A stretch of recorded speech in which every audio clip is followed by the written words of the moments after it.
নবীজি ডাকতে বলে, এ খাদিজা,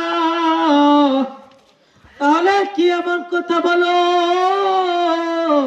নবীজির কাছে ডাকতে বলে, ও স্বামী আমার, এ পয়গম্বর, আপনি, আপনার কাছে আমি তিনটা ওসিয়ত বলিয়া যাই।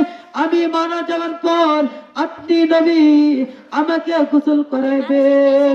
আপনি নবী আমাকে গোসল করানোর পর তারপরে আপনি নবী আমাকে দাফন করাইয়া আপনি নবী যখন আমাকে কবরে রাখবেন, কবরে রাখার আগে এ পয়গম্বর আমাকে যখন দাফন দিবেন, আপনার পুরাতন জুতো মুবারক থেকে একটা অংশ সিরিয়া আমি খাদিজার সাথে দেয়া দিবেন।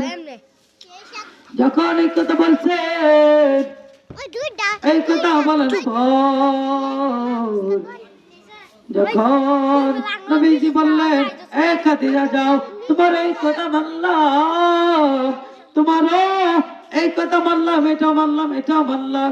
তিনটা ওসিয়ত করলে, তিনটা ওসিয়ত করার পর তিন কথা মায়ার নবী যখন মাইনা নিলেন, মাইনা নেওয়ার পর কিছুদিন যাওয়ার পর হযরতে আম্মা জান খাদিজাতুল কুবরা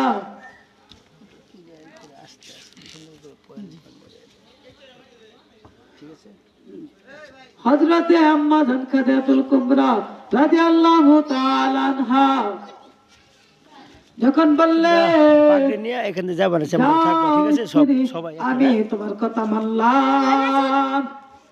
তিনটা কথা মানার পর কিছুদিন যাওয়ার পর আল্লাহ রাসূলের স্ত্রী হযরত আম্মা জান খাদিজাতুল কুবরা রাদিয়াল্লাহু তাআলা আনহা দুনিয়া থেকে বিদায় নিয়ে চলে গেলেন।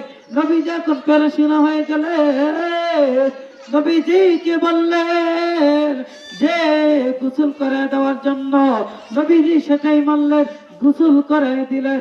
নবীজিকে যখন বলছেন পুরাতন জুব্বা মুবারক থেকে একটা অংশ দেওয়ার জন্য, আমার পয়গম্বর নবী পুরাতন জুব্বা মুবারক থেকে একটা অংশ দিয়ে দিলেন। নবীজি কবরে রাখলেন। এখন আসমানের দিকে তাকিয়া হাত তুলিয়া দোয়া করে আর আল্লাহর কাছে ডাকতে বলে, ওগো আল্লাহ, তুমি তো আলিমুল গায়ব, তুমি তো আসমানের খবর রাখো, তুমি তো জমিনের খবর রাখো, আমি তো জানি না। আমার স্ত্রীর খবরে আল্লাহ আমার স্ত্রী খাদিজা